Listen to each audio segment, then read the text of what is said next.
Meeting of Owen Sound City Council. We did not have an in-camera meeting this evening, so we're moving right into our regular meeting. And I would invite Reverend Claire Miller from St. Thomas Anglican Church to bring us our faith blessing this evening, please. Welcome. Thank you. Thank you. It's a pleasure to be here. I have two prayers today. One is for our city, and the other one is for responsible citizenship for an election. Let us pray. Almighty God, you have given us this good land as our heritage. May we prove ourselves a people mindful of your generosity and glad to do your will. Bless our city with honest industry, truthful education, and an honorable way of life. Save us from violence, discord, and confusion, from pride, arrogance, and from every evil course of action. Make us who come from many nations with many different languages a united people. Defend our liberties and give those whom we have entrusted with the authority of government the spirit of wisdom, that there may be justice and peace in our city. When times are prosperous, let our hearts be thankful, and in troubled times, do not let our trust in you fail. We ask this through Jesus Christ our Lord. Amen. Amen. Lord, keep this city under your care. Bless the leaders of our city, that we may be a people at peace among ourselves and a blessing to other cities of this country. Help us elect trustworthy leaders, contribute to wise decisions for the general welfare, and thus serve you faithfully in our generation, to the honor of your holy name. We pray for all candidates of this coming election and for all who will vote, that they will do wisely. Through Jesus Christ our Lord. Amen. Thank you very much. Any additional items from any members of council? Councillor Purden. I'd like to report on a meeting with a delegation from our sister city in Dai, China. Okay. Any other members of council? Councillor Chamberlain. Yes, if I could comment on the tour that we had at the hospital this morning. Okay. Councillor Wright. Thank you. I just have one question about the Chinese delegation that was here. Councillor McManaman. Thank you, Worship. Just a quick question or ask for a report on railings at the Bayshore and the Rec Center.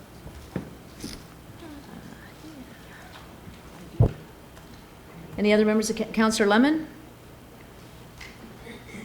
Yes, Your Worship. I have something I would like to bring up on Heritage Grove, and I believe we're going to be discussing BCK tonight as well. Any other members of council, staff? City Manager.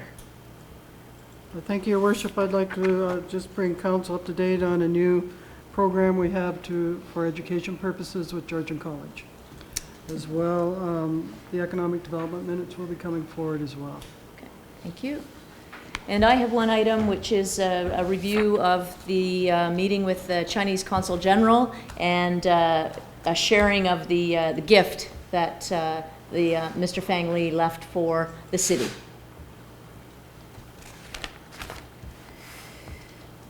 Disclosure of pecuniary interest and the general nature thereof. Any members of council?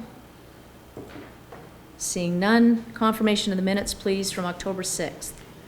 Moved by myself and seconded by Councillor Purden that the minutes of the regular council meeting held on October 6, 2014 as printed be adopted. Thank you. Councillor McManaman. Thank you, Worship. Just a quick motion or mention on those minutes to the clerk. There is a discussion about an extra polling station in those minutes. And in those minutes, it discusses the reasons why the proponent thought there should be. There's no discussion of why the clerk didn't recommend it happening. So I'm just wondering if that could be an inclusion in the minutes. There was 2 or 3 reasons why the clerk didn't recommend it. If that could be included in the minutes as well. Thank you. So be adopted as amended. Okay. All those in favor? Opposed? That motion is carried. Thank you. A resolution moving council and committee of the whole, please. Moved by myself and seconded by Councillor Purdon that City Council now go into Committee of the Whole to consider public meetings, deputations, public question period, matters arising from correspondence, reports, matters tabled, motions for which notice was previously given, and other business. All those in favor? Opposed? That motion is carried. Thank you. We're now in Committee of the Whole. We do not have any public meetings this evening. We do, however, have a deputation, and I will just go down to the podium to introduce the award. Thank you.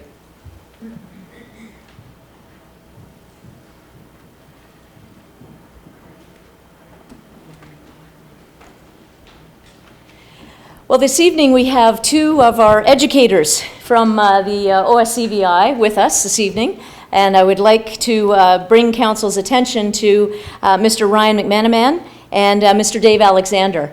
Both are known to us and friends of the city, and have received the Governor General's Award for Excellence in Teaching Canadian History. And I wanted to, on behalf of council, bring both Mr. McManaman and Mr. Alexander here this evening to not only to recognize their contribution to assisting teenagers in learning more about Canadian history, but also to recognize the importance of teaching and the teaching profession in our community. We all remember teachers that we had growing up, and we remember the teachers that inspired us and the teachers that made us curious to learn more. And I really believe that the two teachers we have here this evening really represent that. And it's the understanding of how to grab a student's attention and to get them to be interested in a subject. The First and Second World War, bringing that to life for a digitally raised child must be pretty challenging. And to realize that it's far more than simply a video game, but these were real men and women in very, very tragic and awful situations. And the soldier pack that Mr. McManaman and Mr. Alexander have developed is it's an interesting way of having the students understand what it was to be in the First or Second World War as an individual and as a real person, using people from Owen Sound. Many of them would be the age of the students that are actually doing the studying. So I really wanted to invite you both, if you could come up here right now, and on behalf of the city, provide you with a recognition. It's great to have you here. So this is for, first will Mr. McManaman, and I understand that you may have a brother here, but we're not sure. There's a sort of a likeness. Mr. McManaman, this is awarded to you on behalf of myself and the members of City Council and all of the residents of the City of Owen Sound in recognition of the 2014 Governor General Award. Congratulations. Thank you. Congratulations to you. That's terrific. Dave Alexander and I attended school together. He's much, much older than I am, however. Dave, in recognition of the 2014 Governor General's Award, on behalf of the City Council and all of the residents of the City of Owen Sound, we congratulate you and applaud you and wish you all the best to both of you at Rideau Hall on November the 3rd. Congratulations. Thank you. Thank you very much. If either of you would like to say anything. Your Worship, thank you for those kind words. Again, we feel we're very honored to have been selected for this award, but we feel that it's more than just us, that it is reflective of our community. Owen Sound, we really appreciate the support that we've had directly from the City of Owen Sound, from Your Worship specifically, and Council. I know that many of you have come to some of the functions, some of the projects that our students have been involved, and we certainly appreciate that. And I know that Mayor Lovell Stanners was very supportive in the past of some of those projects too. And many of the citizens of Owen Sound, as you mentioned, it's interesting how history reverberates, or the echo is still there, that I think of some of the families that have been involved with our projects, and it's still a visceral thing for them to live this history and some of the tragedy that struck their families. So we're very appreciative of the community and the support that we've had all along. So we thank you for that. And I think Mr. McManaman wants to add a few words. Sure. And Thank that's you. Ryan. Thank you.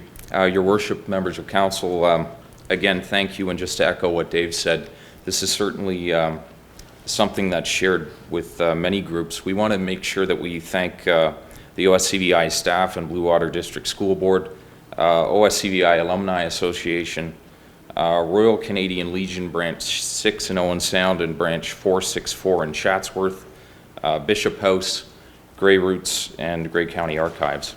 So as Dave said, certainly something that's shared and something that we're very honored. Thank you. Thank you.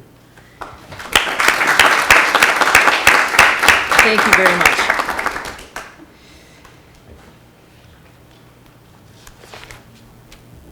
Public question period.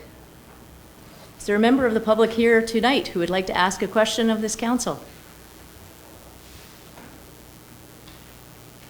Going once, going twice. Okay. Correspondence. We have a couple of items of correspondence for which direction of council is required. The first of which is a letter from the Blue Water District School Board that we received recently, and this is directing council to a website with more detailed information, some of which is contained later on in our agenda tonight. Council's direction. Councillor McManaman. Thank you, Worship. I move to receive this. The one thing I would note, and as you noted, it's in the minutes later in the Parks and Recreation minutes, some of the trends, the demographic trends that have obviously have implications for the school board, but have serious implications for the city as well. Total enrollment in Blue Water is, over the last 10 years, is down 29%. Just demographic trends, elementary schools are down 22%, secondary schools are down 13%. So, as we move forward discussing, as we have in the past, recreation, those are important things to keep in mind, that overall the number of kids is down. And that's something we just need to always keep in mind as we're planning for the future. But I just wanted to highlight those points because I think they're key. 22% down in elementary, 13 in secondary. So that trend, that's the last 10 years, so you can see where this is heading over the next 10 as well. So anyway, just wanted to mention that, and I would move that we receive it as well. Thank you. They're staggering numbers. Councillor Wright and Councillor Lemon. And what Councillor McManaman said is right, except this morning on the radio they announced that they had taken the attendance for September and they're up 148 students. So, it's like this, but it's good news that there is a rise of 148 students. So I thought the report was good that they put out. It leaves room for growth, and hopefully we'll have some growth in the coming along as we bring new people into the city. Councillor Lemon.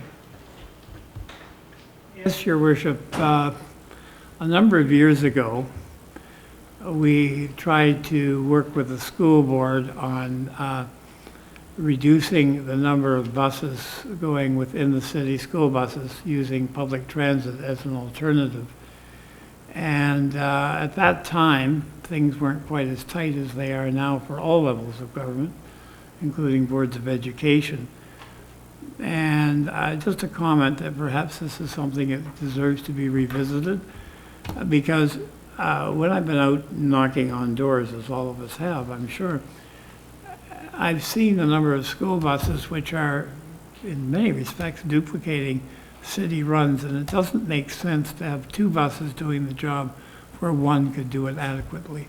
So that's something to sort of keep in mind in terms of forward planning. Okay. Further discussion? The motion is to receive. All those in favor? Opposed? That's carried. That was both items, correct? Or No, just the one? Okay. Second item is correspondence from the Festival of Northern Lights. Something about fireworks. Councillor Twaddle. Thank you, Your Worship. I'm happy to move the recommendation that we approve the discharge of fireworks on the opening night of the Festival of Northern Lights, subject to inspections and normal approvals. That festival opening night is Friday, November the 14th. That's fast approaching. For those of you who haven't started your Christmas shopping, maybe this is an early warning. I would like to note that the festival is still actively seeking volunteers to help with setup. If anybody has some time that they would be willing to help with setup, please call City Hall 376-1440 and ask for Leah Wanch, who is the Festival of Northern Lights coordinator. She would be happy to take your information, and the festival will be most pleased to have assistance putting up displays around the city. Thank you. Further discussion? If the fireworks display is half as good as it was last year, it'll be amazing. All those in favor? Opposed? That is carried. Thank you. We have a series of reports of committees and staff in our consent agenda. What's Council's direction on these items? Councillor McManaman. Thank you, Your Worship. I just had a question, I guess, for the clerk under the non-for-profit housing corporation minutes. One of the discussions is the changing the number of councillors on their board, and I'm just wondering, I guess that's a question for council, is it not? Whether they change it or not, or I'm just wondering how it works. Through you, Your Worship, I did speak with the manager of the non-for-profit housing corporation today, and she made it clear that yes, they would need to change their bylaws, but they would also need to make a request of council, which I confirmed with her we would be expecting, so that we could change our board and committee bylaws if we were going to change our appointment from one councillor to two. That would come at the February or January meeting whenever we normally discuss those. Great, thank you. Okay. Any other discussion? Anything on the planning items? Councillor Lemon. Yes, Your Worship. I don't completely understand why we need to list items that there's no report on. Is that really necessary? I'm going to go to the Director of Community Services. Through you, Your Worship, the policy that was approved by Council requires us to list those items that aren't filtered by the policy on your Council agenda. So we could amend that policy to not require that practice so that we wouldn't have to list those, but as it's written now, that's what we are required to do with them. Certainly provides Council, when reading thoroughly your package, you'd be able to pull out any of those items that would require discussion. Well, the ones I've looked at, we have no interest in as a municipality, and I really think that's something the new council should come to grips with. I just don't like interfering in my neighbor's work. Yeah. Any further discussion?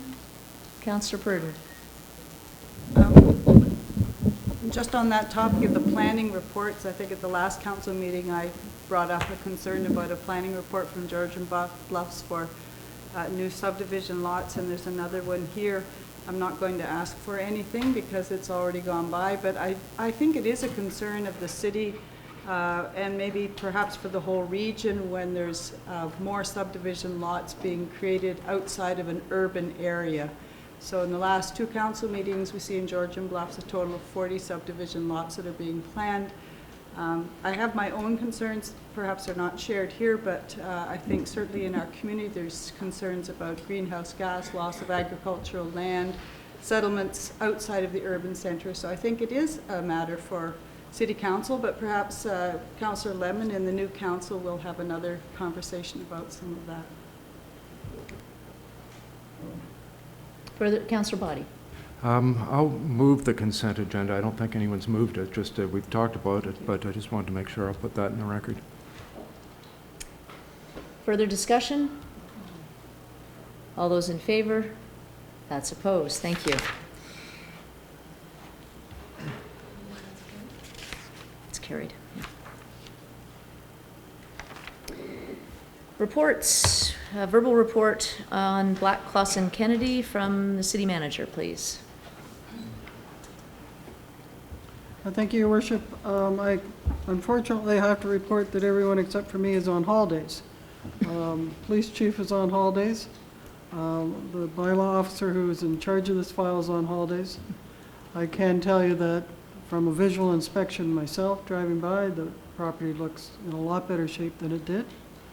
But I can't answer specific questions tonight.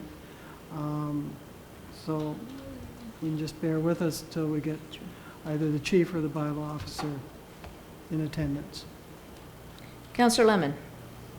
Thank you. Well, several issues. Number one, the area in the center where the alleged swamp occurs or creek occurs or whatever. I thought that was to be leveled some time ago, and as of 4 o'clock this afternoon, there was no sign of any leveling equipment going in there, bulldozers or whatever, and no gravel being taken in. When did we give them to comply? This is an ongoing matter to get them into compliance. I would note on the leveling issue, it may not be as straightforward as applying our bylaw, because there was a report in several years ago that was approved by council that indicated that they arguably didn't have to level. They simply had to maintain. So that will complicate that issue potentially if they were to argue it. So we are working through that, and that's why I prefer to have the police chief and the bylaw officer here to speak to that.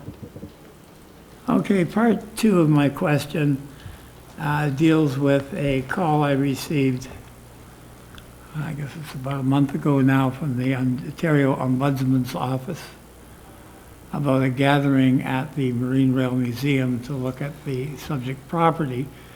And I've since been told that the Ombudsman's report has been received.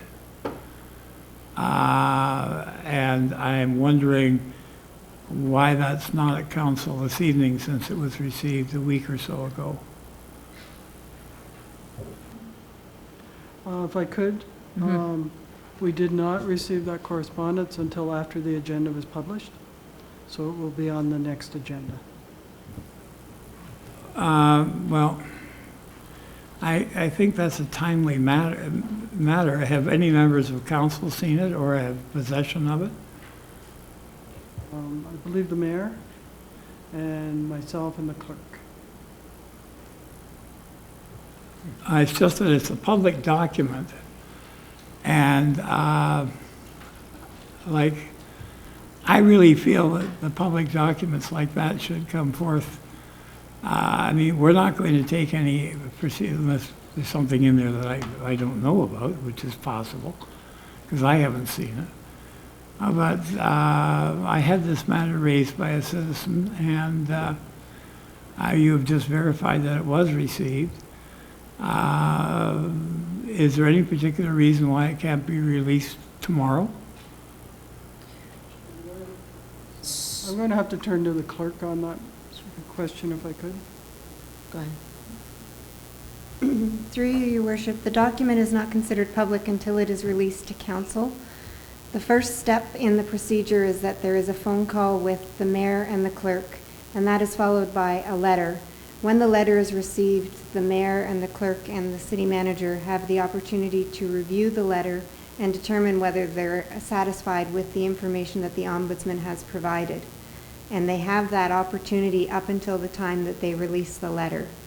So we have preserved the municipality's right to review that letter and determine whether there are any issues between now and when we have talked with the ombudsman and confirmed that we will release the letter, which is the date of the publication of the agenda for the November 17th meeting in 2014. So there's a 4-week delay, a 3-week delay, 3 or 4 week. Councillor Lemon, I can certainly advise you that at my initial glance of this, the Ombudsman found that there was absolutely no issues whatsoever with the gathering at the BCK property, that it was well within our purview as elected officials to do so. There was absolutely, there was no basis on which for a complaint to be laid, and I'm still currently reviewing the letter, but it will be on the November 17th agenda. There was absolutely no issues whatsoever. Well, the concern I have is that we should have a faster method of getting this out to council. Because all councillors have a right to know what the Ombudsman is saying that's going on. And Councillor Lemon, we certainly are going to have that out in due course. There's a little bit of a thing called an election, but you might be aware of that. That is creating a lot of extra work for a lot of key staff in this building. And I would ask you to be a little sensitive to that. Your Worship, I have a general concern over the release of information. I believe in complete transparency. Well, certainly, we certainly are always advocating transparency, and some of us put it into action. Councillor McManaman. Thank you, Worship. Just to the city manager, so the issue, you had said the police chief will be coming, or the bylaw staff will be coming to, are you thinking the next meeting? I am. Just, and not to belabor this, I think, you know, there was a couple of concerns raised. I, for one, would like to bring the matter to a close. I think everyone would. And so if the chief can come with his report on that and we can get an answer on some of these outstanding issues, we can all move forward. So that, we'll look forward to that on the November 17th. Certainly aim for that meeting. Thank you. Sure. Thank you. Councillor Lemon. You mentioned a report a number of years ago. Can that be brought forward as well to see exactly, because I can't remember that one. There have been so many over the years. Certainly that can be provided as well. Because if we have committed, then we've committed, but if it's been sort of a general... It makes it a less straightforward issue. Certainly, this property has been an eyesore for 20 years. It certainly is looking probably the best it's looked in 20 years today. No question there's been an improvement. Further discussion? There's no question there's been an improvement. Absolutely. And I just hope that the repairs to the fence will last. So do we. Any further discussion? All those, just a motion to receive the verbal report. Moved by Councillor Twaddle. All those in favor? Opposed? That's carried. Thank you. We have a report from the Executive Assistant and Public Relations Coordinator. This is with regards to the Owen Sound Flight Services amending agreement at the Billy Bishop Airport. Councillor Twaddle.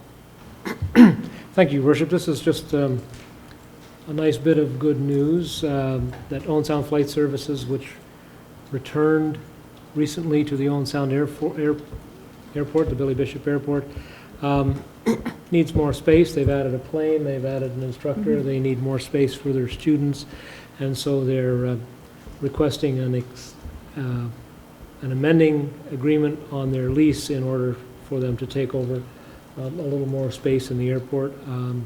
This is great news. When they were there before, fuel sales were up significantly because of the training flights, and it's great to have them there. And I'm happy to move the motion that we amend the lease. Thank you. Further discussion? All those in favor? Opposed? That's carried. Thank you. We have a report from the purchasing agent. This is significant savings in the cost of the city's general insurance. Councillor Wright. I thought I saw Mr. Ritchie here earlier, but he's not here tonight. That's him right there. Where is he? Jamie, Mr. Walpole is standing in. Oh, but you're Mr. Ritchie tonight. Well, okay, so I just wondered if we would get a bit of background on here. I mean, the report certainly is is significant, but maybe you can. It's a great report, and I know we've discussed all this at Finance Committee, but just perhaps so that the public knows what we're paying for insurance. And every time we get a claim, it costs the city $10,000 if the claim is accepted, just so that people are aware of that. Certainly, through you, Your Worship, the purchasing agent is in attendance, and maybe she would be best to go through the report. Absolutely. Oh, she is. Oh, there she is. I didn't see her. And I will be happy to move this report. Sure. Significant savings in terms of our this year's costs, for sure. Through you, Your Worship. Thank you. Yes, we have. Thank you. Okay, we will be looking into significant savings. Compared in 2014 budget, we budgeted $850,992, and with the OMEX reassessment payment, it included, it will be a savings of about, or not a savings, it'll only cost us $679,000. So it is a significant savings. Councillor McManaman. Just on that reassessment, that $266,000, so that to be paid over 3 years? It would be if we didn't renew with them. It'd be we'd have the option of 5 years if we went with OMEX again. So by moving this forward, you've divided it over, so we have, but I guess my question is, even if we leave them That's right. this year, we'd still have We'll 2 more still- years of paying That's correct. that reassessment. Yes. And as far as, if I might, just on the general liability, and I can't quite find it, we had $50 million. Sorry, just bear with me. I'm just trying to get to the page that lists all the differences. Right, we have 50 million, and this says liability is 5 million, the new one, with an umbrella of 45 million.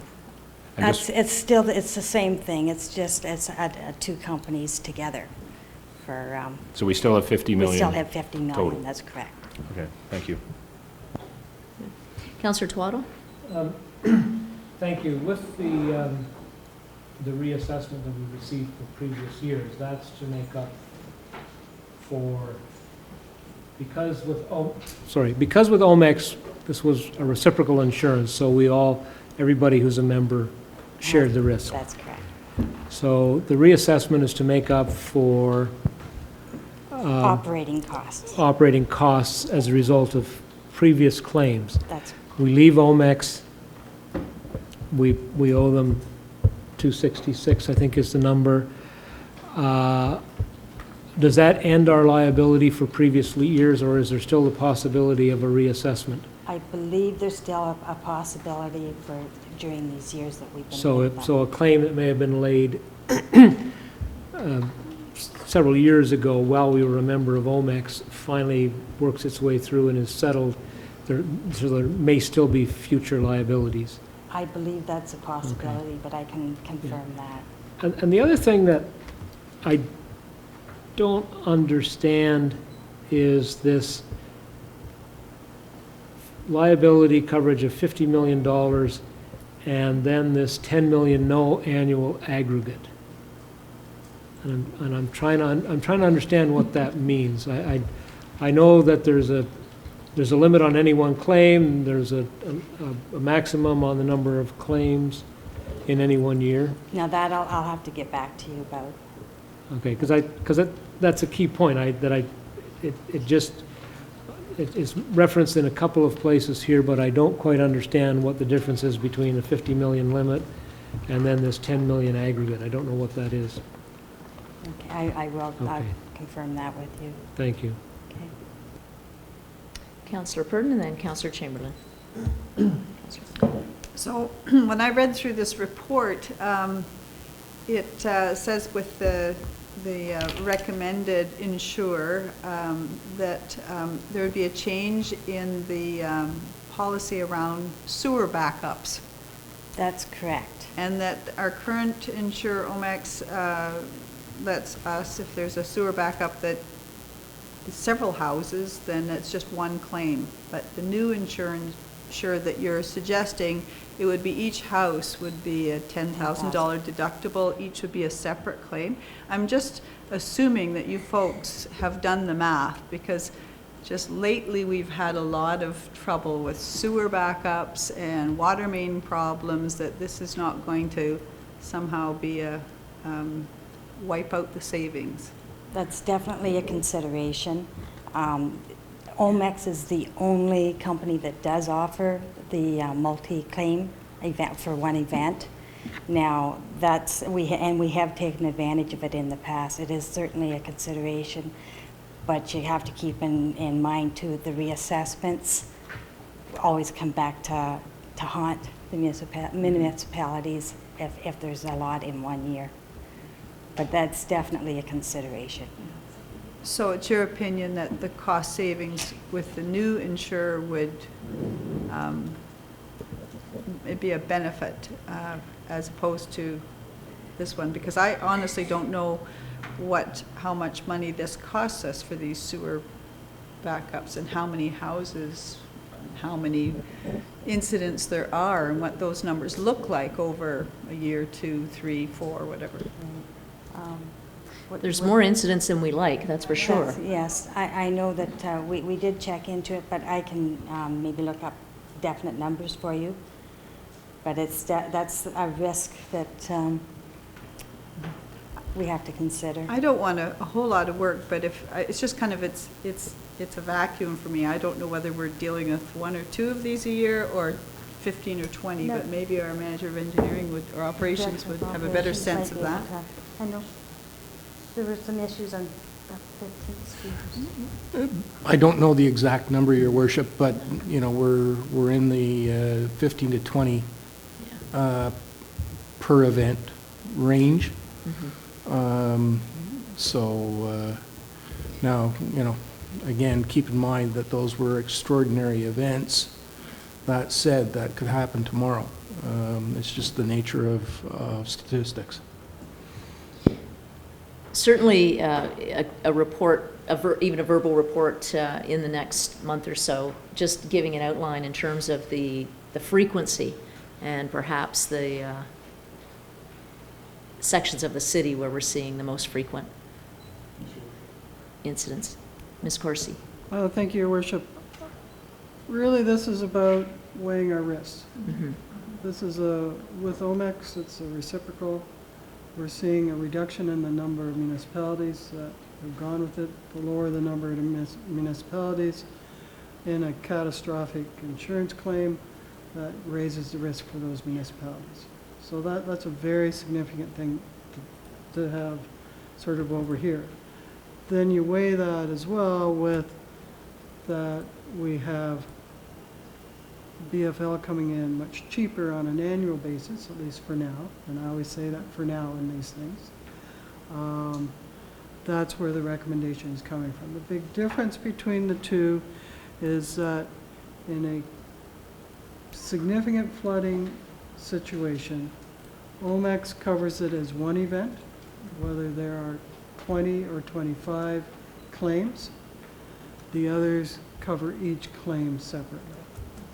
So those are the 2 events. I did contact municipalities that I was familiar with, who I had previously worked for, and had both Omex and now had gone with BFL. They're very happy with BFL from a customer service perspective. I can tell you, as your city manager, I have had some concerns that we're in a smaller and smaller group, and that creates a higher and higher risk in the case of catastrophic events. So I think this is very good news for the city of Owen Sound. We get our rates reduced on an annual basis, and we're going to get away from that potential catastrophic event where we could end up with a very significant surcharge. Okay, Councillor Chamberlain, then Councillor Lemon. Yes, thank you. This is a very good report. And mine area is somewhat the same. I had several people who had their sewer backups come in here and pick up a form that they had to fill out, and they felt there was a good process around that. I just didn't know what the timeliness of it was, but I think this is good for, that we're discussing the insurance and going for a good plan. And so I do think we look after the insurance part well here. Councillor Lemon. Based on our experience, have we done an analysis under both scenarios where there's the one incident that if several people are flooded, it's recorded as one incident, and then our deductible is only paid once?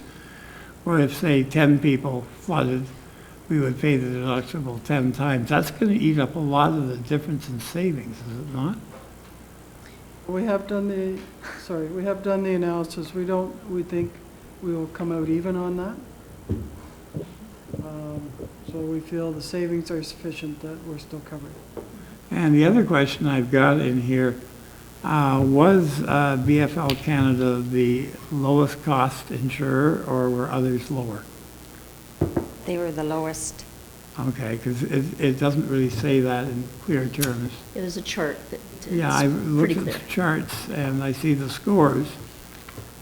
It was about $140,000 between the first and second. Okay, that's what I wanted to hear. Thank you. Councillor McManaman. Thank you. Just a quick question. We still will have, and I can't remember what it's called, but catastrophic insurance, like above and beyond this for large claims? Do you know what I'm talking, and I apologize, I should have, if I had the name better, but we're still insured for, sorry? Reinsurance, yeah. Reinsurance? Reinsurance. So we have reinsurance over and above, that's what my question is, if over Sure. and above like I'm talking a Catastrophic event. like above and beyond, well, even above and beyond $50 million. It would be Oh, catastrophic. yes, I'm just trying to remember what the amount was for. But it's above and beyond this, it's not included in this policy, that's another policy. No, I'd have to get back to you on that as well. There is catastrophic or reinsurance. It does exist. We do have that, and Yeah, there are okay. other measures in the event of a catastrophic event that the city can access through provincial and federal agencies. So, Okay, thanks. Okay. sure. Councillor Lemon and Councillor Body. I made my question. You're done? Yep. Okay. Councillor Body. So, Ms. Corsi, we're saving a couple $100,000 on the annual. We're avoiding the opportunity to get nailed next year and the year after and the year after, so that goes away. We're picking up a little bit of risk on the water things that, which should add up to being the same. So overall, this has got to be a savings. I put it as not only a savings, but less risk to the municipality. I'm very concerned about a reciprocal agreement with fewer and fewer members. Which keeps adding up and adding up and adding up. Yeah, that's what I thought. Good, thank you. Okay, further discussion. Thank you very much for this report and bringing us some good news tonight. Moved by Councillor Wright. All those in favor?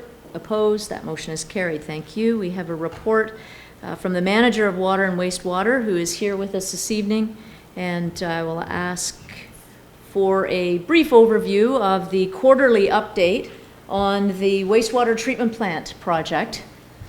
There's quite a lot of activity on site. It's just going to get busier. So. Yes.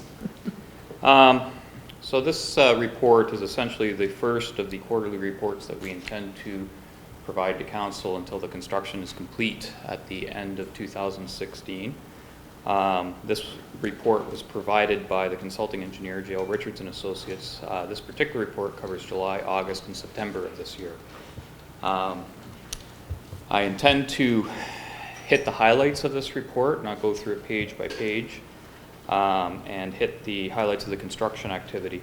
Then I have some photographs to bring up because a picture says 1,000 words. So if you scroll ahead a few pages here to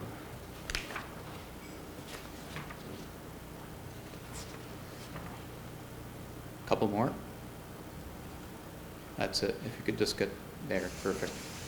Okay, so this is the key plan of the project, and currently most of the activity on site is located in this area, in the former bike park, where the new biosolids tank and pumping station are being constructed.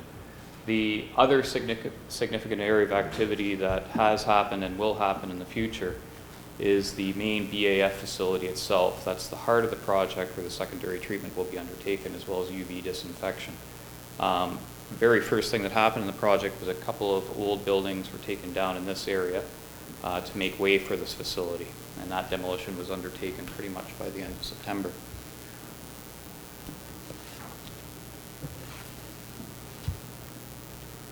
So currently, the trail relocation on the site is underway in order to facilitate the construction. We're going to build a waterfront trail as well, and I'll show that in a later picture. The excavation for the biosolid storage tank, as I mentioned, not only is commenced, but actually it's pretty much completed. They are now placing rebar in the base, and we will be pouring concrete for the base slab of that in about 3 weeks or so. The north berm construction is underway. I'll show that in a later photo. And environmental protection measures are installed, including silt fence and straw bales to control runoff from the site to protect the environment. The former skateboard park is obviously out of commission because we're busy there. And one thing to report is that in the construction, or rather the excavation for this site here, soil contamination was encountered. It was diesel fuel. And as a result, we had to haul away some contaminated soil. The contaminated soil allowance was $150,000. We set a cap to reevaluate at $75,000 last week. The idea being if we use 50% of the allowance in this site, we maintain 50% of the allowance for this site over here. We did go 5.5 loads over that allowance, so we had to spend an initial $15,000 or so. But there was no sense in leaving any of it on site, so it simply had to be done. That's the current status on that. The hauling literally finished today, the 5.5 truckloads. New electrical service is a key pathway in the project. Electrical service will be located here, but before we can even construct that, we have to relocate the existing service, and we're in close coordination with Hydro One. The city, as the owner, is in a position to expedite that sort of thing with Hydro One, and we did so in a meeting with them on October 6th. The contractor was grateful that we were able to facilitate that for them. In terms of impacts on the area, one thing that has happened, unfortunately, is on occasion the road does have mud tracked on it. The weather has been frankly awful for construction the last couple of months. That can't be avoided, but afterwards it can be mitigated. So when they're advised that the mud tracking is becoming unacceptable, Graham stops hauling and cleans the roadway, and we'll continue to try to be proactive on that issue. The contractor provided a high-level schedule, which is attached as an Appendix E to the report that you have there. It does not have all the details with respect to construction. That makes it a considerably longer document, but that's the high-level schedule at this time. The biosolid storage facility is where most of the activity is occurring now, and it must be completed by approximately March 4th, 2015. We need that storage facility back online in order to operate the plant, because our storage over here was taken out of commission in order to facilitate construction over there. The current status of the schedule, they have gotten a few extra days extension. The September 5th storm, as a result of cleanup, we gave them 2 days there. There'll also be a few extra days added for the Christmas holiday shutdown as well. By and large, though, the schedule remains as it was when the contract was let. Substantial performance is to be achieved by November 14th, 2016. Final completion by February 12th, 2017. Those are the key milestones at the end of the project. If you scroll forward a considerable amount to the group picture of the partnering group. There we go. So this is the partnering charter. I just want to mention the partnering session that occurred in September. The idea of this concept is that the three parties to the project, the city, the consulting engineer, and the contractor, get together, and essentially it's not an upper management thing, and it's not a lower level thing. The attendees at this are top to bottom, so it included everyone from the city manager, the directors, the city planner, right down to the operators of the plant on our side. Additionally, the consulting engineer brings all of their team to it, and the contractor did the same. Primary purpose of the partnering exercise, briefly, is to clarify roles and responsibilities, figure out issue resolution methodologies and mechanisms. And one thing that was extremely useful, frankly, was to identify challenges and roadblocks, and everyone was pretty well on board with the major challenges and roadblocks. And as a result of that alone, we were able to speed things up in terms of construction quite a bit. Scroll a couple pages, please.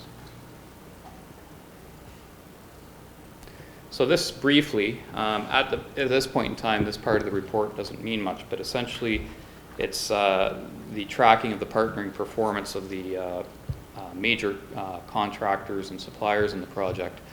Basically, if there's a performance issue with respect to the supply of a given piece of equipment that's critical or anything else, you would see a yellow or red flag at this part of the report. So far, so good. Scroll down a few more, please. Keep going. Okay, here we are. Whoa, back up one, sorry. Okay, so here we have monitoring of risk factors. Many of these were identified in the partnering session. Some have been added since. You can see here contaminated soils because we did encounter some on the biosolid storage tank site is flagged as a factor. Hydro 1 coordination was also flagged as a factor because their work is so critical and they're a third party. We had to immediately meet with them and improve the coordination on that. I'll ask you to go to the progress or the photographs, please. Not these, but the separate files.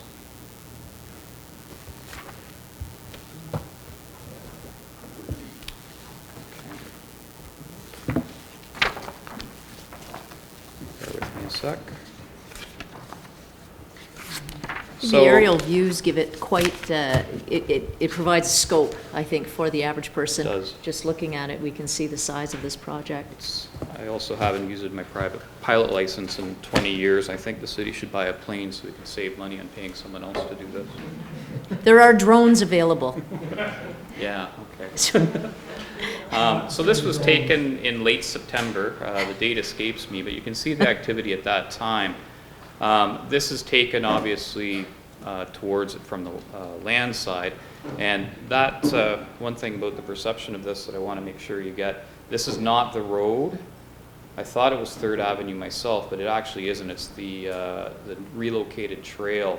So the existing or previous trail went through the site like this, and we rediverted it to the front. Oh, I see. You can't see the road except for a tiny bit of asphalt there because of the trees and the escarpment. We're looking down the escarpment here. So again, in terms of activity locations, this is the hole we've dug, a very large one, at the south end of the site for the biosolid storage tank. This is the construction of the north berm to provide screening for the site. Some of the soil from this location got brought over there. This was the location of our former biosolid storage tanks, the original 1960s digesters. And the BAF facility will be located in a large excavation here once that starts to get underway. This is the existing administration building, and so many things happen in that building now, including that's where the water comes in, that's where the gas comes in. Until those things are sorted out, we can't swing the wrecking ball at that. So, and there's the site trailers. You can see here, there's a couple more on site now since this photo was taken. Next slide, please. Okay, this is just a different view, the same thing, so I don't particularly have to go over too much, but I would like to show this is the waterfront trail will extend from this location here, reconnect, bring the public around to this, and then over to this side. Now there's a couple of water crossings we need bridges for, so that's going to hold up the construction of that until middle of next year to order and receive those. The contaminated soils you can actually see stockpiled here. So those are in place at the time of the aerial photo. They've since been hauled away. They were found in this corner of that excavation. So it's a circular excavation, so it doesn't really have corners, but anyway. Next slide. Councillor Lemon? In terms of the biosolid storage, are we going to be able to get enough of the foundation in before the freezing temperatures to? It'll be poured within 3 weeks, and we should see storage tank panels arrive on site within a week or two. So we shouldn't have a problem with founding that, no. So before we get frost in the ground. Yeah. Good. I'm just concerned because that could really. We're running out of good weather early this year. So When did we have a good weather? okay. Less lousy weather. So this is just a close-up of the excavation site where the demolition of the old storage tanks was. Next slide, please. This is the excavation of the biosolids storage tank. That would have been taken probably also late September. Since then, that's been removed and some of this rock has also been removed. Next picture. So this shows, this is at the wastewater treatment plant entrance looking north. So the old trail came this way. This trail has been constructed this way. For now, people are still using this trail and then coming over to the new trail on the south of this site. Next picture. This is called suspect soils because when it was taken, it wasn't confirmed that they were contaminated, but they since were and were hauled off. And that was just the first few loads out of the hole that were set aside. Next picture. And here they are Councillor covered. McManaman, excuse me, Mr. Prentice, we have a question here, sorry. sir. Just Mr. Prentice, on that, that soil, was that, that was all taken out of the area of the bike park? That's where Yes. And was that, what's the word I'm looking for? It wasn't imported soil? I don't think so. It was there from, It was pretty deep. it was? I don't know. I don't think it was. You mean, was it imported to build the bike park? Right, that's what I- No, we it brought wasn't in- that stuff at all. Okay, it was No. under that. No, at some point in time, who knows when, there was a diesel spill on site, and it contaminated some of the soil. Okay, thank you. Next picture. And that's the temporary construction of the north entrance, purely to facilitate the construction of the north berm. And the next picture, please. So this picture was taken last Thursday of the storage tank site. They're placing rebar in this photograph. Again, 3 to 4 weeks from now, pouring a slab there. Tank components will be arriving relatively shortly, within a week or two, I'm told. And so the lower rebar and the upper rebar and the piping have to be finished in the next few weeks before the pour. Mr. Beck? Your Worship, I don't think, Councillor Lemon, you need to be concerned. That slab is really quite thick, quite massive. So it'll be able to look after itself. It's not like some of the thinner sections, particularly of the buildings, where we'll have to heat during the winter in order to maintain the temperature of the concrete while it cures. In that case, that slab is plenty good and thick, so it won't be a problem, even if the weather does turn a little sour on us. And also the concrete heats itself while it's setting up, does it not? Yes, that's correct. It's an exothermic reaction. Any further questions? If it's on exothermic reactions, we may want to have a report later. Any delegate with that? Councillor Chamberlain. My question's quite easy. The pictures are great, and we saw quite a few people working there. Do we know how many jobs we've created around this whole project, and how many of them might be local? Well, certainly a lot of the subcontractors are local. Yes, thank you. Yeah, that's good. So that, to estimate the number of jobs, I wouldn't want to do it off the top of my head, but it's not just 2 or 3. No. So they're going to be working all winter, too. Yeah, and it won't stop next year either. This No, will continue so for it's a 2 good news years, story. into 2016. Local engineering firm is heavily involved. Councillor McManaman? I'm complete. Thus endeth your report? Thus endeth my report. Thank you. very We much. have maybe a couple more questions, and we'll go to Councillor Twaddle and then Councillor McManaman. Thank you, Your Worship. A couple of times, Mr. Prentice, you referred to the BAF, and I wonder if you could explain what that acronym means for... Probably should, yes. Yes. The bioaerated filtration plant. Biologically aerated filtration, Yes. yes. Right. It's the The specific process that we're using for secondary treatment and the upgrade, because it has a smaller footprint compared to traditional treatment methods, and therefore can fit on our site, which is relatively compact. So it uses a floating media, and that media is where the activity occurs that treats the sewage. It's different from the traditional activated sludge process. And just further to that, there is a plan that the Wastewater Treatment Plant Advisory Committee has seen a very good PowerPoint presentation on exactly what a biologically aerated filtration system is and how it works. And the intention is to bring that to council when the new council is in place, and that'll be an opportunity for the new council to have more information about how this process is going to work, and also a great opportunity for the public if they're watching on television. So I'm not sure when that's going to happen, December or January, when it's convenient, but the intention is to bring that presentation. It could certainly forward. be done as part of the quarterly report for the end of 2014. That might be the appropriate time. Just so, because I know there's a lot of interest in how this is going to work. What is secondary treatment? What does it do? So I think, and that's a great presentation that we've had. So, yep, thank you. Thank you. Further, Councillor Purdon.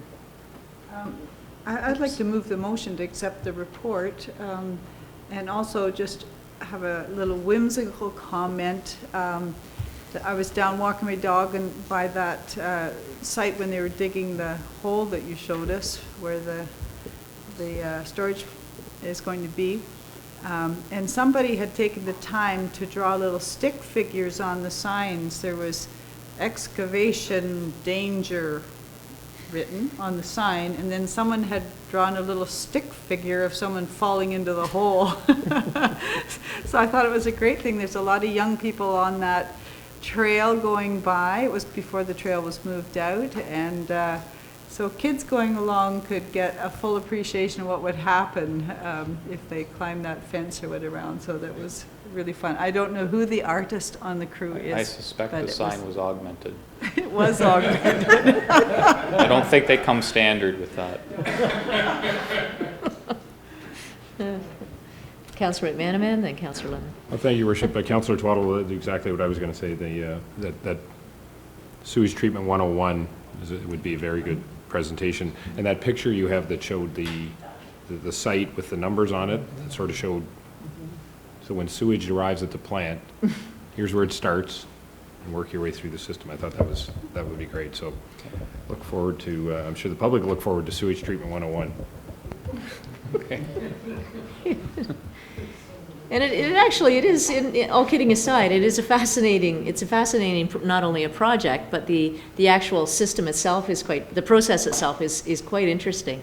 And I know that when the website is more robust and there's more information, I think all of these pieces will get a lot of attention actually as the project continues, so. Your Worship, all kidding aside, exactly. There's $48 million being spent here. And I think people really will be interested to see, so how does this BAF work? And it is quite interesting. So thank you. Yeah, good points. Councillor Lemon. Well, just to point out something that was addressed, that kids going along might be in danger if they climb the fence. I remember a number of years ago, a councillor fell in a construction hole, so it doesn't just apply to children, it also applies to adults.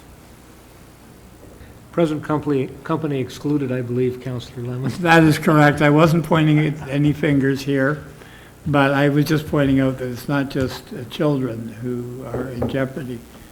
But it's a very serious thing around a construction site. Somebody can be killed so easily. And I always worry about good fencing. Safety first. Thank you very much, Mr. Prentice, and we'll look forward to the next quarterly report. Thank you. Yes.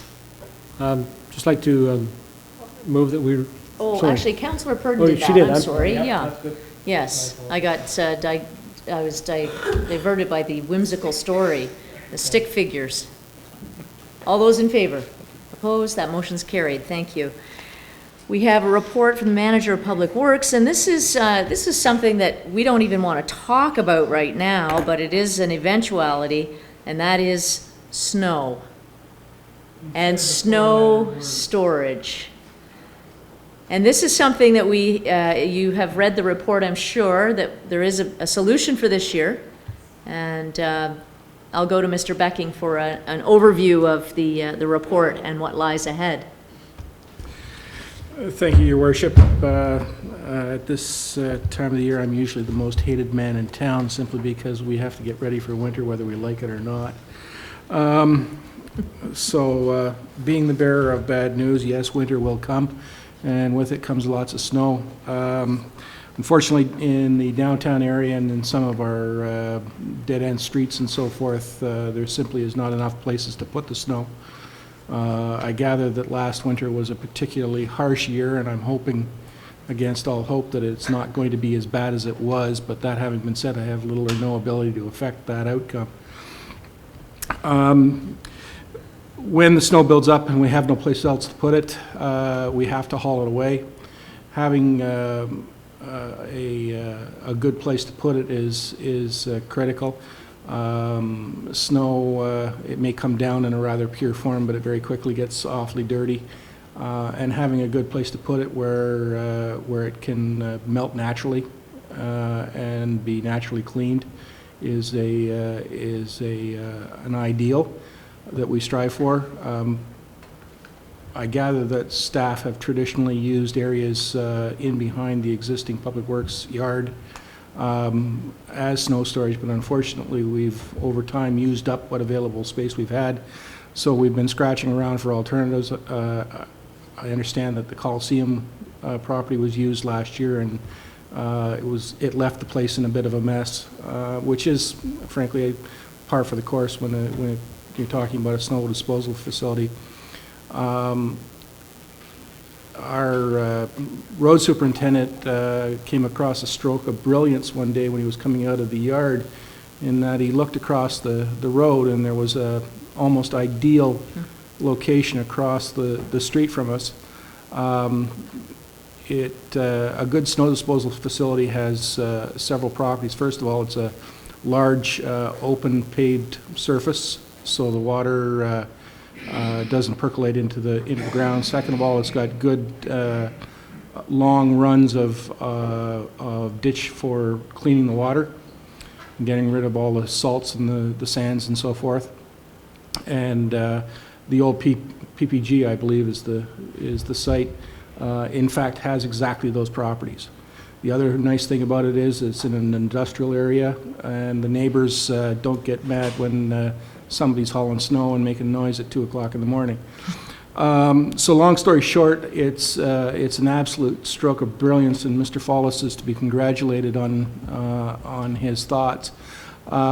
We've made an arrangement with the property owner on the basis of $3 a load, and we're responsible for the cleanup, which will, if we do have a winter like we had last winter, it'll mean a $1,500 to $2,000 cost, which is above and beyond what we would have paid otherwise.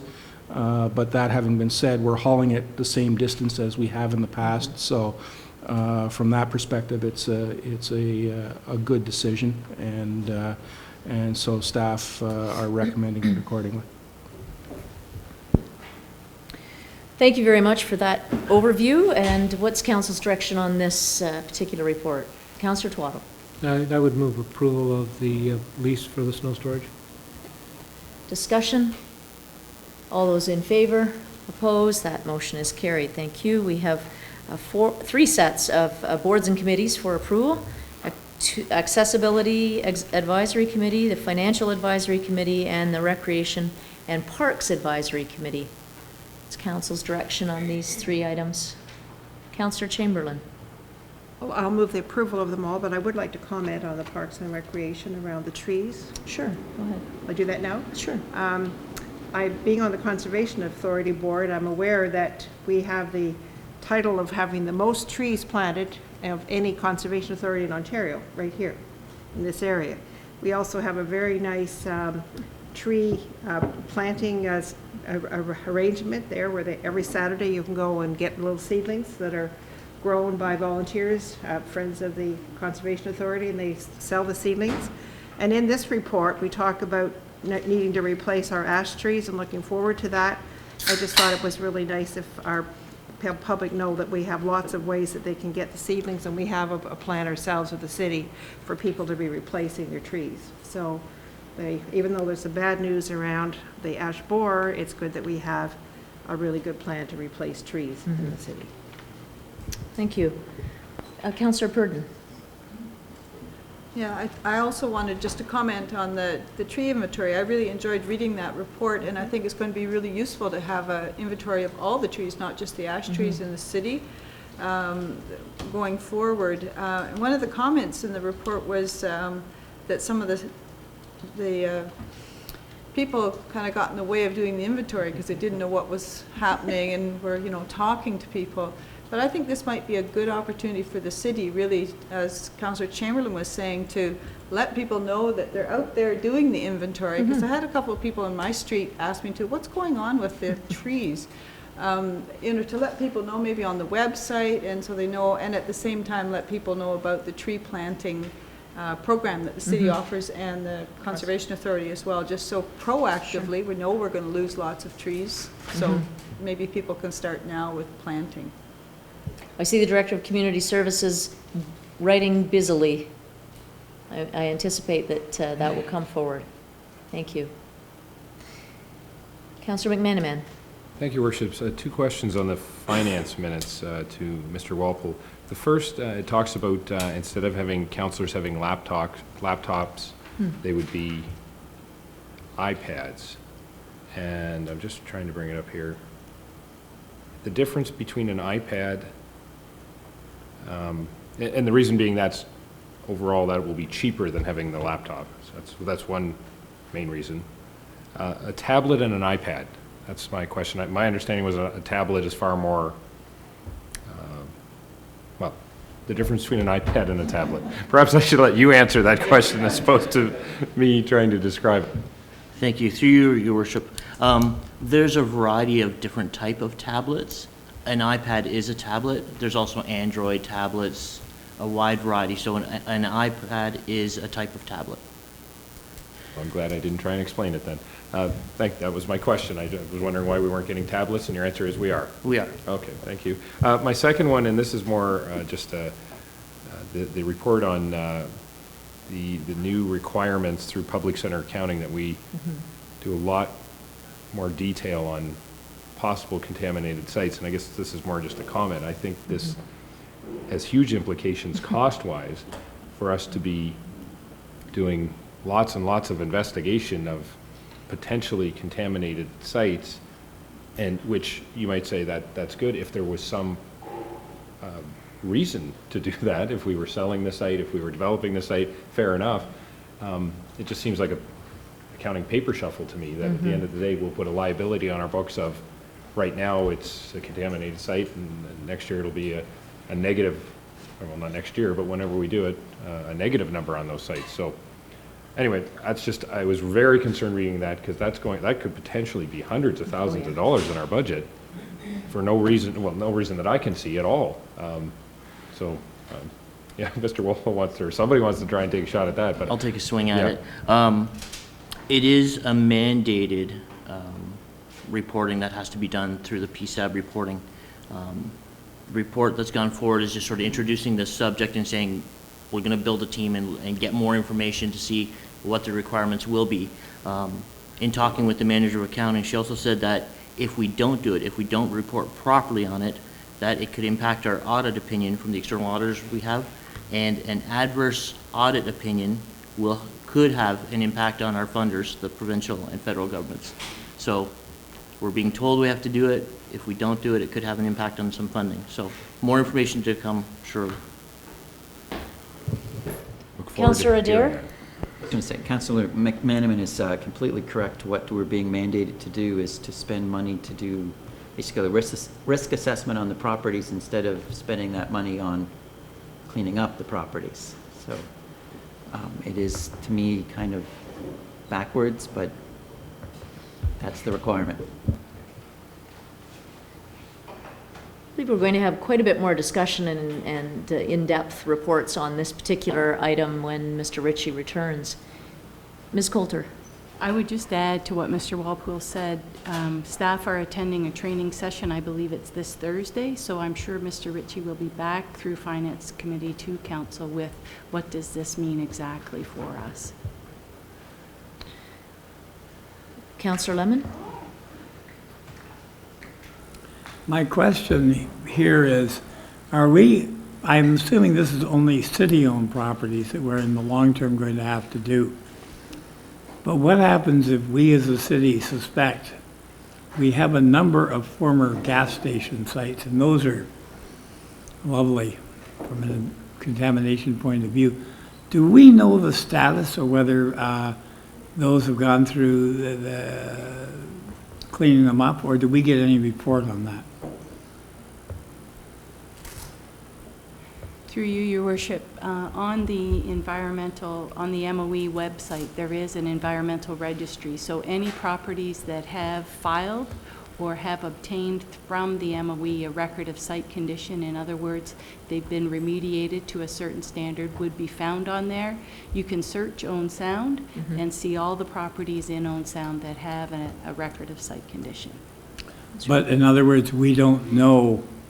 That's a negative report in terms of it gives you the ones that have been done. It doesn't tell you about the ones that may be out there, and that's scary. Further discussion? Councillor Purdon.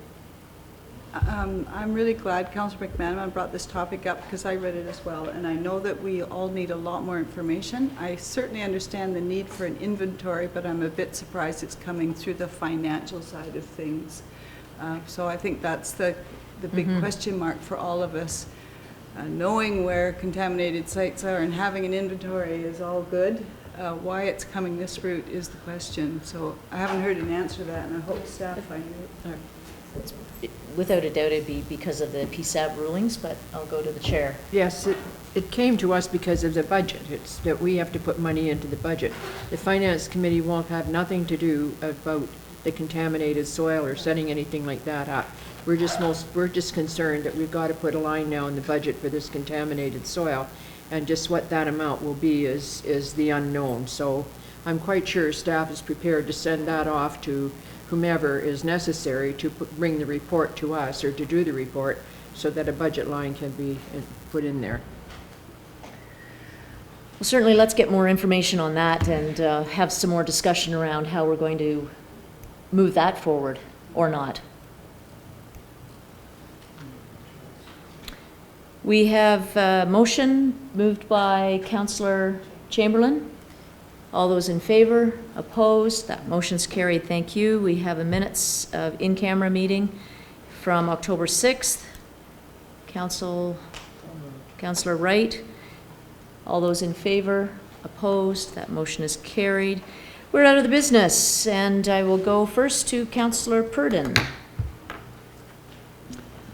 Yes, I just wanted to advise council and the community that we had a visit last week on Tuesday, October the 14th, from a group of people from our sister city in Dai, in Sichuan province in China.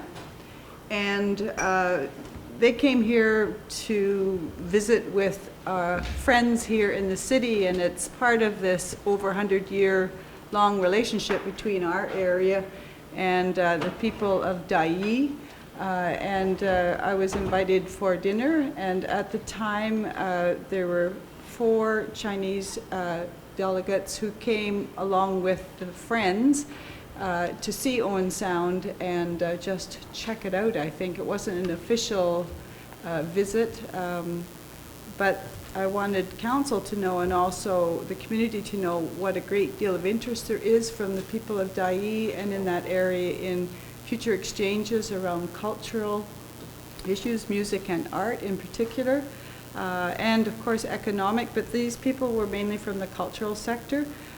So we talked a lot about that.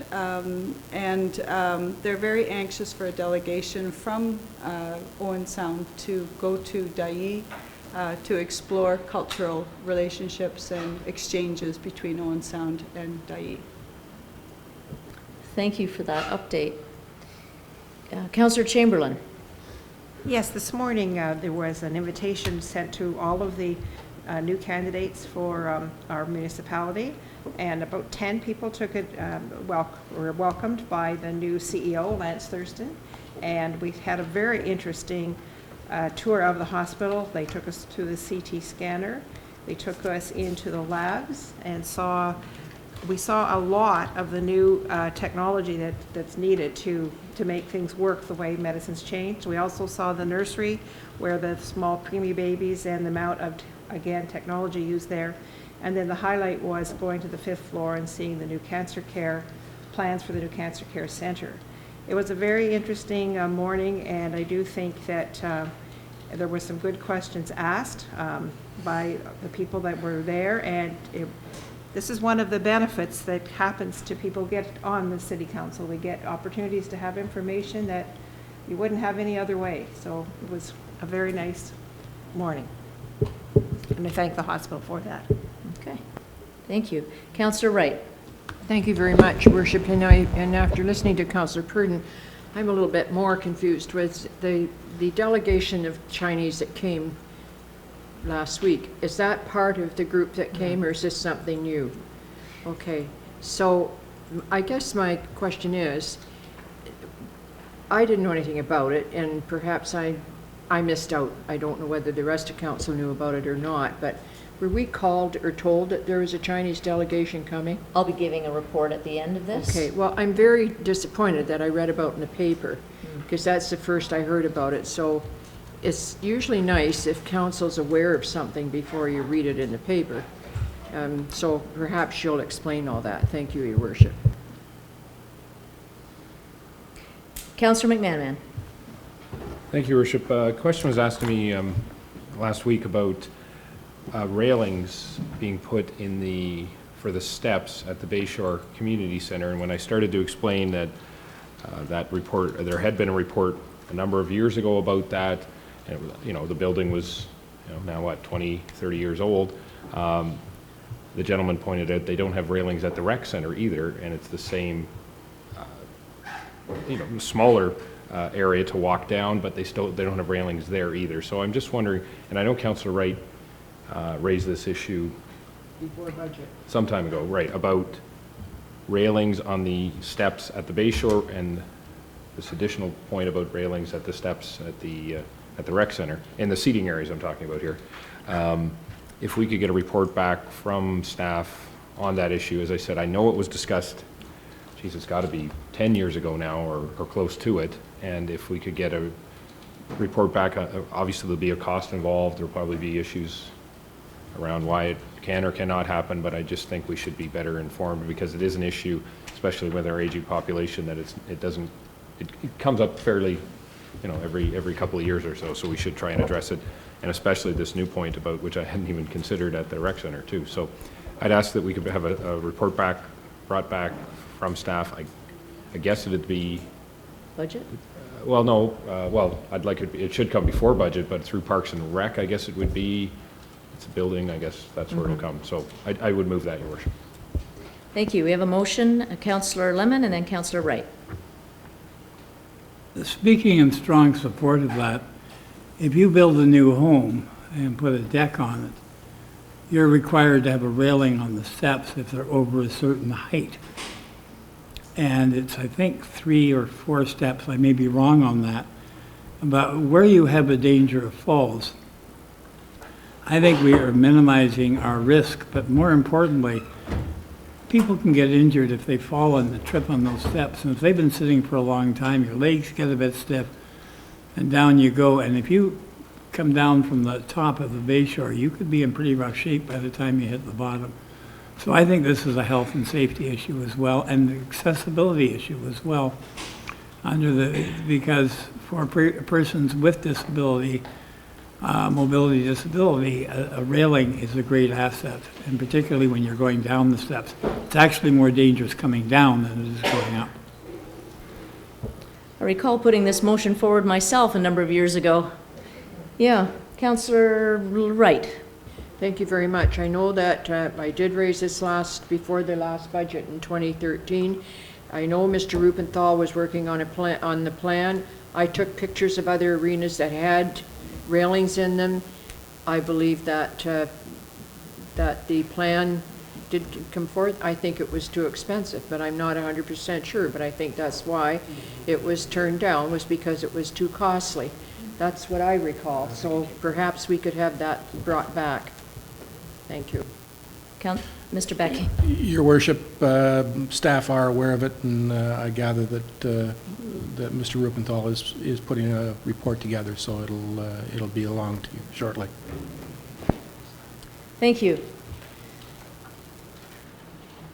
Any further discussion on that? Is it a motion that you put forward?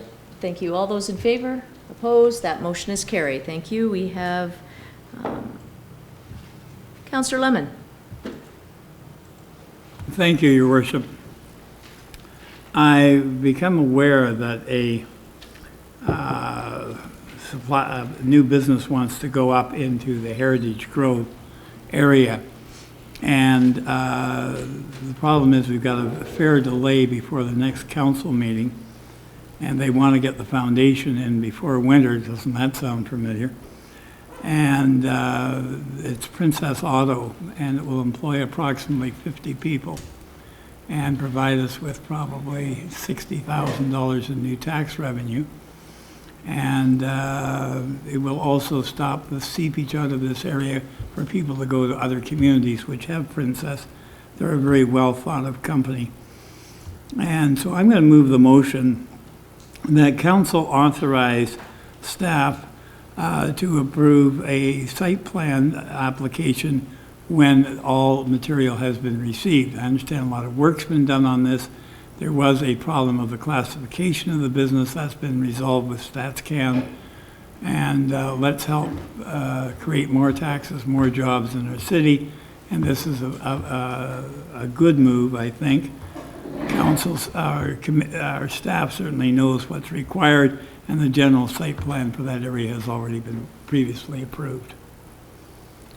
Certainly good to hear your wholehearted endorsement of staff. Councillor Body.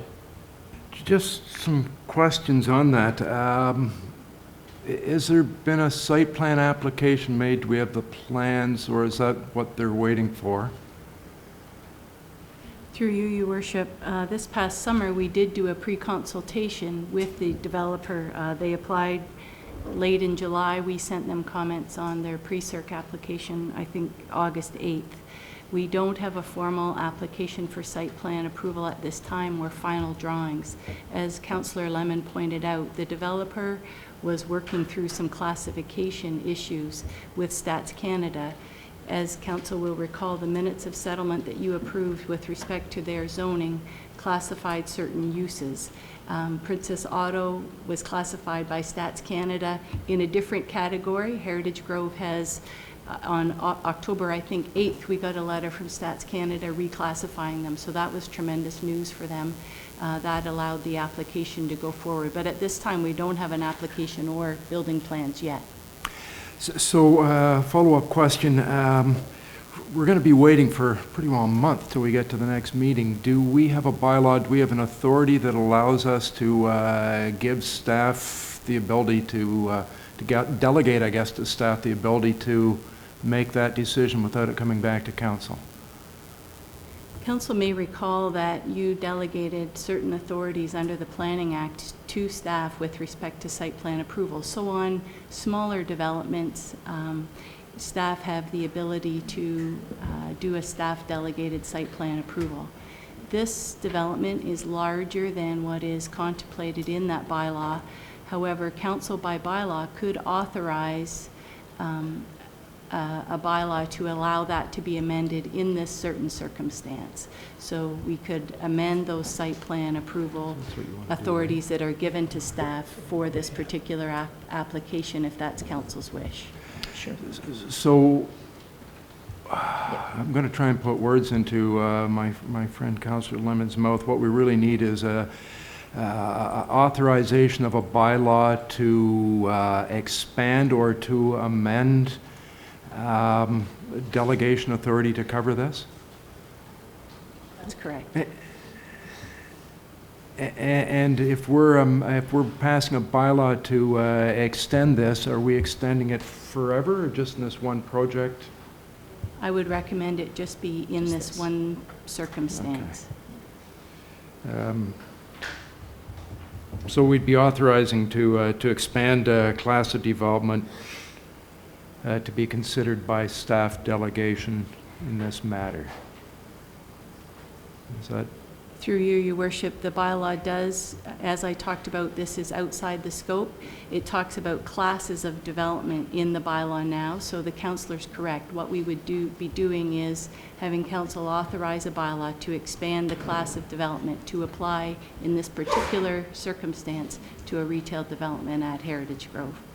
I've probably talked in circles, but Councillor Lemon, is that acceptable? Yes, what I'm trying to do is expedite this because, as was said earlier by the Director of Operations, winter is coming. And if they can get the foundation and footings in, then they can go ahead with the other part of the building. And we've approved foundation plans before without the final building permit for the top part of the building. We've done that numerous times. And we actually have an overall site plan for the site.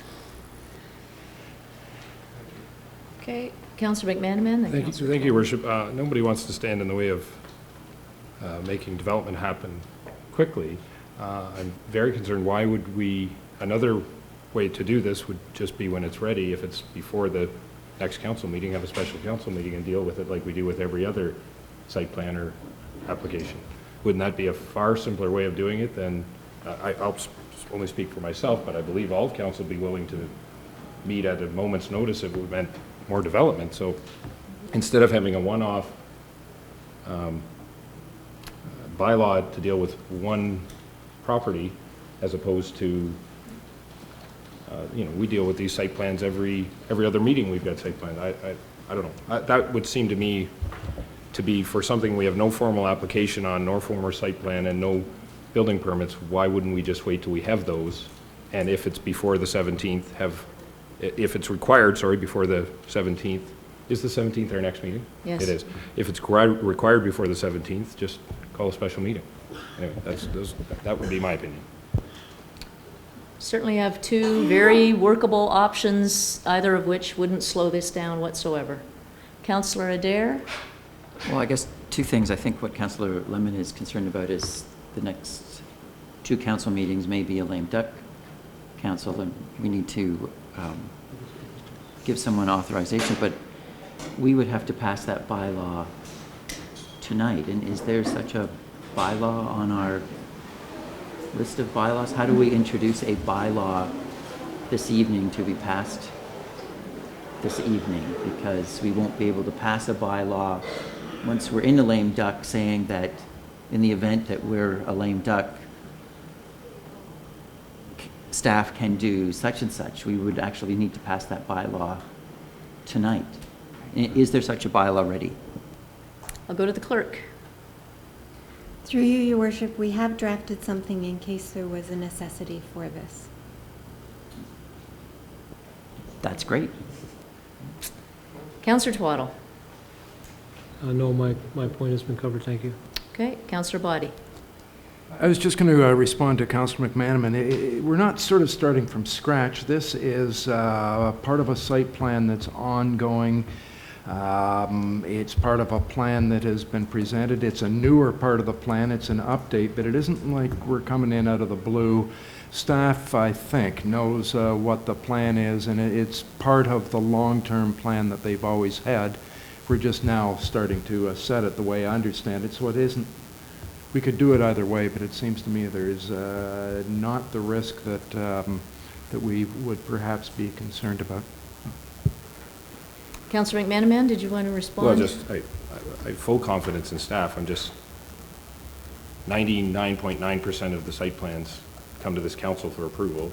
We're saying this one would be different because it's been raised under other business at this meeting. I just find that an extremely unusual way to conduct business. Why? I just think holding a special meeting would be clear. In fact, it probably would be better because until this was raised right now, the public still doesn't even really know what we're talking about.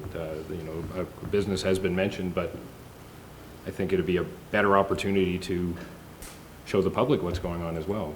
We pass this bylaw tonight, it'll, anyway, those are my views. Certainly. Councillor Lemon, Your wrap it Worship, up? Yes, I'd like to wrap it up. I feel this provides an incentive to the developer to proceed with this as quickly as possible. I feel this is not taking any risks since the general site plan, as Councillor Boddy pointed out, has been approved and reviewed by this council a number of times. And it's, I think we've got as much information as we usually have, because usually when we get a site plan, we get a piece of paper with a drawing on it. The general public doesn't see that. So I am happy with what's gone on, and I would ask for a recorded vote on this, Your Worship. Councillor Twaddle. Thank you. The existing policy delegating site plan approval to staff requires that site plans being handled by staff delegation approval be circulated to council, and if any member of council has a question or a concern, we can ask that it be brought forward to council. And the same provision would apply to this. Through you, Your Worship, all the other provisions, so the fact that it still has to comply with relevant policy, the process would be followed as per the delegation bylaw as it exists. So, and just to the clerk, just to confirm that the draft bylaw that you have prepared covers those points.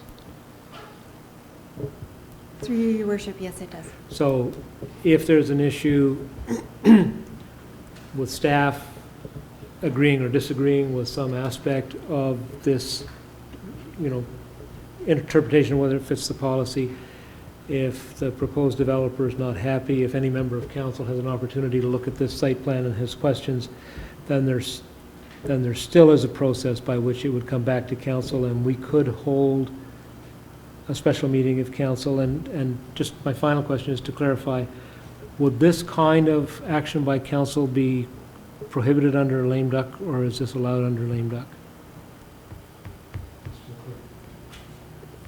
Through you, Your Worship, this is not captured by lame duck provisions. Thank you.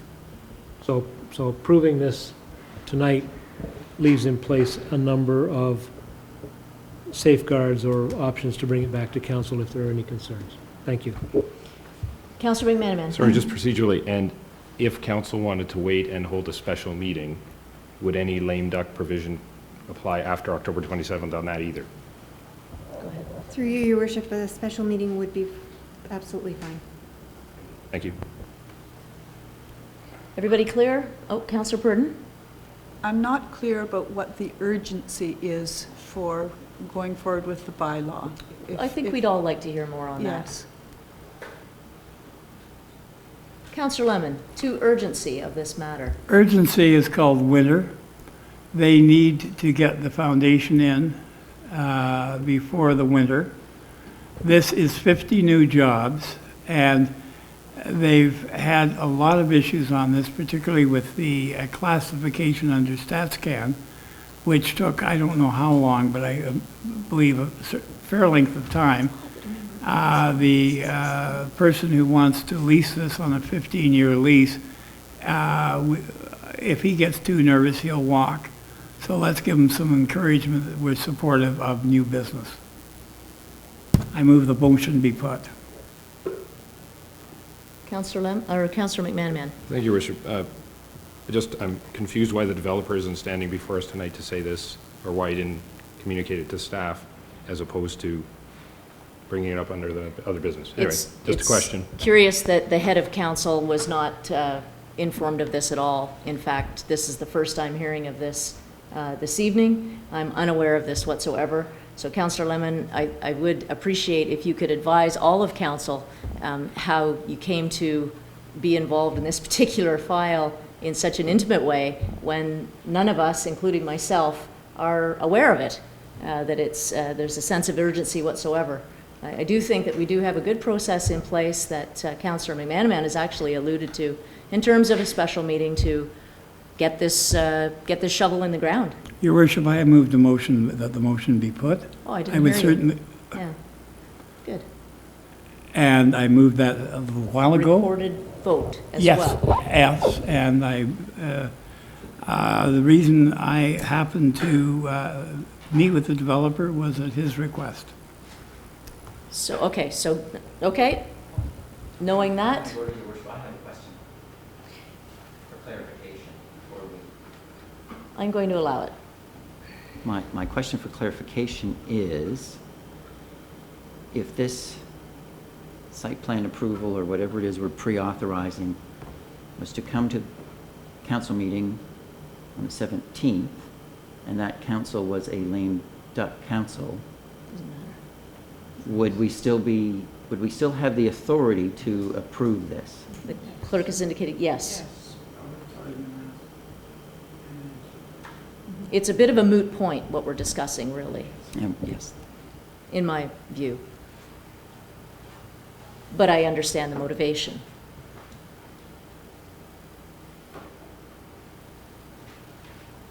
Councillor Wright? No, the question's been called, so I'm... Okay, we'll ask the clerk to poll council, please. Councillor Adair. Opposed.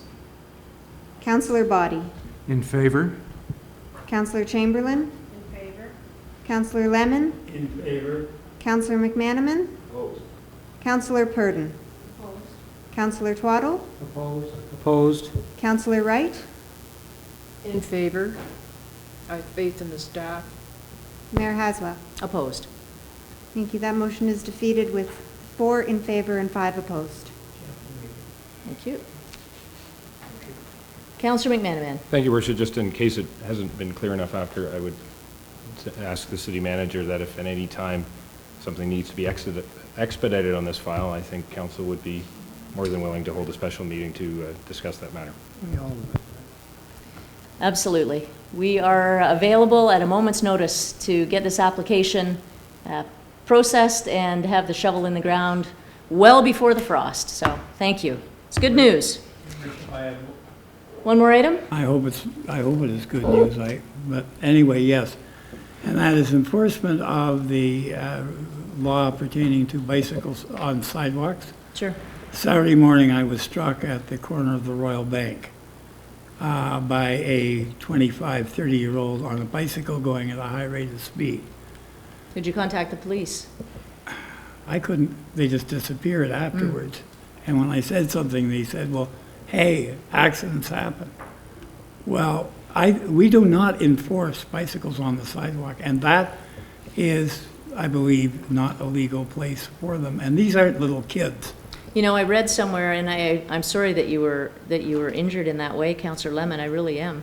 That you can't often legislate common sense, and it's staggering to me when people actually ride their bikes on the sidewalk and take out a pedestrian in that fashion. It's reprehensible, and quite frankly, perhaps easier to say is you can't teach stupid.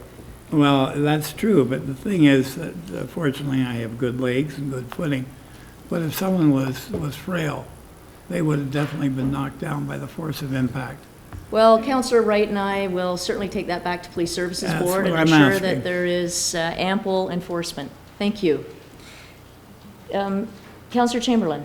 I would just like to comment, I'm sorry that happened to you, Councillor Lemon, but I did witness a policeman stopping a young man on his bicycle on the street. I do think there is enforcement. He actually yelled across the street at him to stay there and get off his bike, and he went and spoke to him. So I think there is some enforcement of bicycles on our street. That was in the middle of the day, and it was well received. I'm surprised to hear that that happened, but I'm also happy to hear that the police officers are certainly enforcing our bylaws. Also, that the DIA, I noticed, is going to have dog poop and scoop bags that are going to be available on the wall of the DIA, so that could help the ever-pressing issue of irresponsible dog owners. And now I'll give an update. There's some questions around the meeting. It was a very last-minute meeting. We were contacted, myself and the Economic Development Director were contacted by the Chinese Consul General, Mr. Fang Li, whose office is in Toronto, Ontario. There are Consul General offices across Canada in various major centers, and the role of the Consul General of China is to build relationships and economic ties to Ontario municipalities. Of course, most people would be aware that the trade between Canada and China is quite significant. It's in the neighborhood of $13 billion a year. Of that, $10 billion is only with Ontario municipalities. In conversations that I've had over the past year, as a result of Council's support of twinning in a cultural way with Dai County, and I believe that was a unanimous decision of this Council to twin on a cultural level.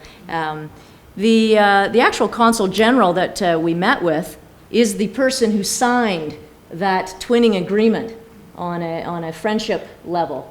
And he made note of that.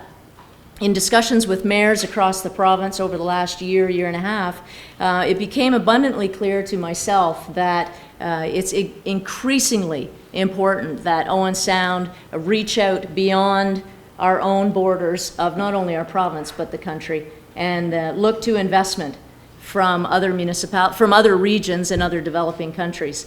China is very interested. The Consul General was here really as a preliminary meeting, more of an informal meeting, quite frankly, to see if there was interest in perhaps a trade mission to China to meet with specific manufacturing executives that have a specific interest in our community.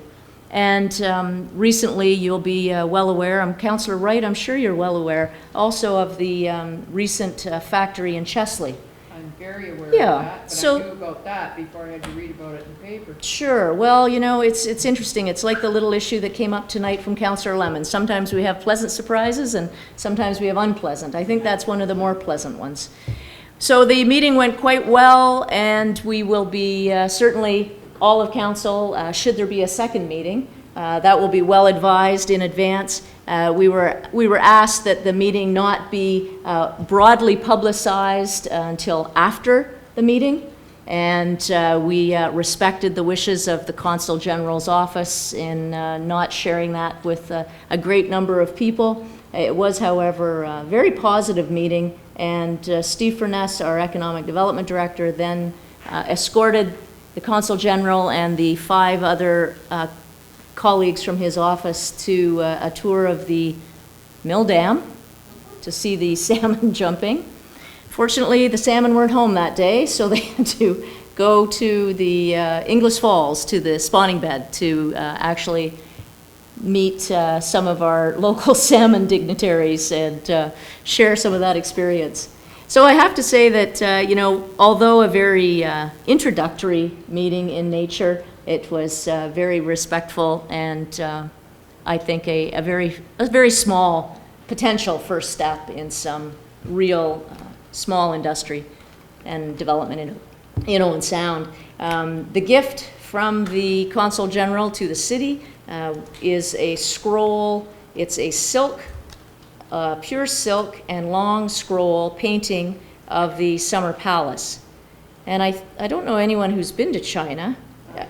Councillor Wright, you've been to China, and so this is the Summer Palace. And it's about a 20-foot long scroll, and it's hand-painted, and it's all silk.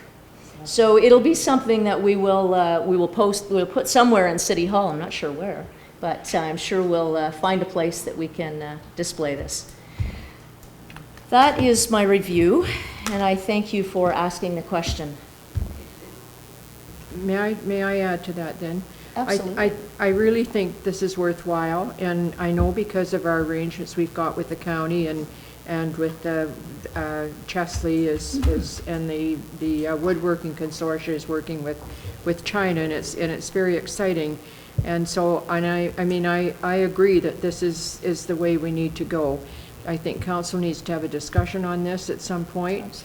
And perhaps we can even, find to send our economic development officer to China if it becomes apparent that we're going to be able to have some assistance from China or have some interest in Owen Sound in China. So I mean, I think it's a good move, and I think council will be very supportive of it. And I know I certainly would be. Anything that furthers the cause of Owen Sound or can put industry into our community that provides jobs for people, I'm very supportive of it. Thank you for asking, and thank you for those closing remarks. I'm sure we'll have much more, or the new council will have much more discussion on all of this as well. We have an update from the city manager on an education opportunity that Ms. Corsi is very involved in bringing to Georgian College.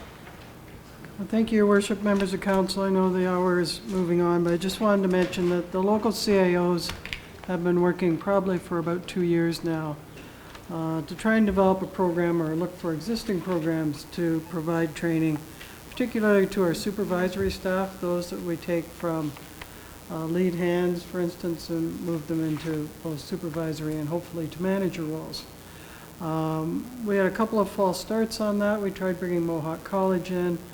Particularly some of the smaller municipalities felt that was going to be prohibitively expensive for them to send a number of staff. We were then able to meet with Georgian College, and we put the challenge out to them if they could do a program for us that could be run out of the college. And they have enthusiastically accepted that challenge and have developed for us a supervisory skills series that's going to start in January. It's going to have 7 modules of 1 day each, normally one a month, with 2 potentially in June. And we already have a second series that we can likely run in the second year and continue both of those throughout, we think, Grey and Bruce counties. So we're quite excited about it. We think it's a good opportunity for our staff. That's very good news. Again, a great example of a lot of organizations working together and expanding the role of the college here in Owen Sound. Congratulations on that. We are... Yes. Economic Development and Tourism Committee minutes. Yes, they're right in front of us.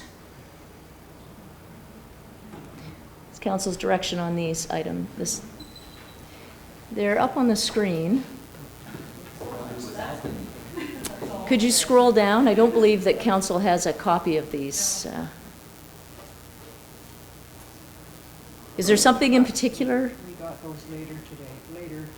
Okay, I haven't had a chance to see them. Is there anything in particular in this that is something that we need to highlight or that's of importance in terms of timing?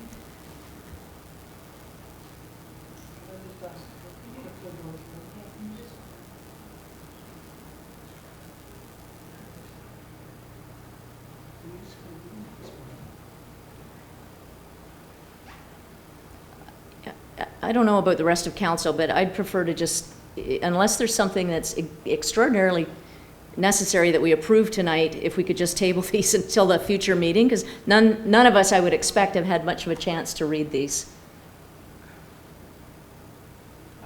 I'll put the motion forward that these be tabled until the next meeting. Yeah, it's not, yeah. We'll just set these aside till the next meeting.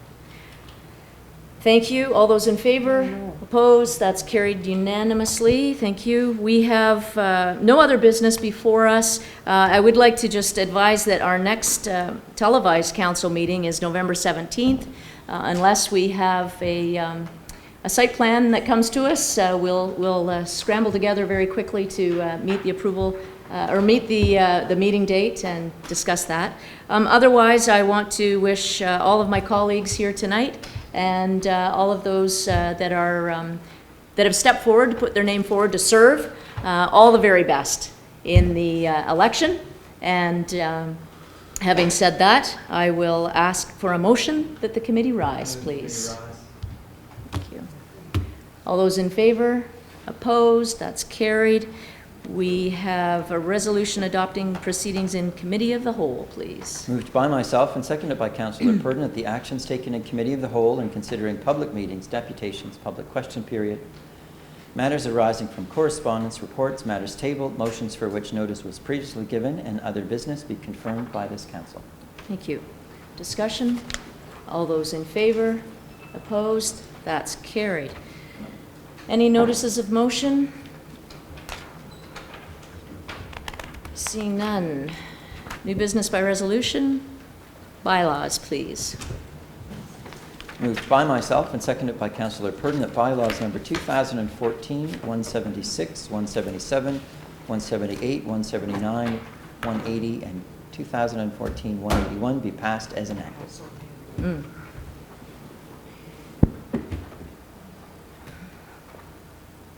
This includes the additional bylaw? No? We'll do that separately? Oh, we didn't do it. Thank you. Yes. That's good, too. All those in favor? Opposed? That motion is carried, and we are now adjourned. Thank you.